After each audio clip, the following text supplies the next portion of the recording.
jalur penyeberangan Sabang Banda Aceh dan sebaliknya hingga siang ini kembali normal setelah terjadi pembatalan akibat cuaca. Sejumlah wisatawan sudah kembali mengunjungi sejumlah lokasi wisata terutama pantai favorit.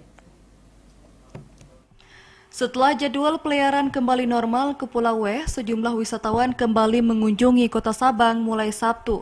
Lokasi wisata terutama pantai kembali ramai oleh pengunjung. Hingga siang ini rata-rata penumpang ke Sabang mencapai 900-an orang dengan moda transportasi laut. Wahyu, salah seorang pelaku wisata di kawasan Pantai Ibo, menjelaskan memang sudah terjadi peningkatan jumlah wisatawan ke salah satu pantai favorit yakni Ibo, terutama Pulau Rubiah sejak awal tahun ini. Ia juga mengatakan kondisi ini didukung oleh aturan yang relatif renggang. Banyakan penuh, karena kan orang carinya memang di tempat wisata yang dekat laut, dan di sini pun harganya nggak terlalu mahal, jadi orang lebih pilih penginapan kayak di sini.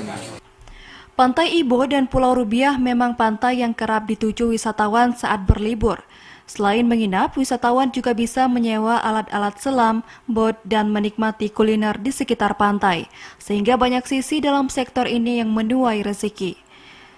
Kebanyakan wisatawan ke Sabang mengaku memanfaatkan waktu serta membawa keluarga, karena kondisi perjalanan menurut mereka sudah semakin membaik. Seperti pengakuan Bukhari, salah seorang pelancong asal Aceh Besar. Liburan bersama keluarga, tujuannya adalah jadi kami sempatkan ke Sabang lah untuk menikmati suasana sama keluarga bersama sambil menghilangkan rasa penatan ketika bekerja. Hingga kini angin dan gelombang di perairan Sabang dan sekitarnya masih dalam toleransi dikeluarkannya izin berlayar dari kantor Syah Bandar dan Otoritas Pelabuhan atau KSOP setempat. Setelah sempat diterpa gerimis pada pagi tadi, hingga siang cuaca cerah kembali dapat dinikmati para pelancong yang mengunjungi Pulau W. Dari Sabang, Mahfud, kontributor TVRI Aceh melaporkan.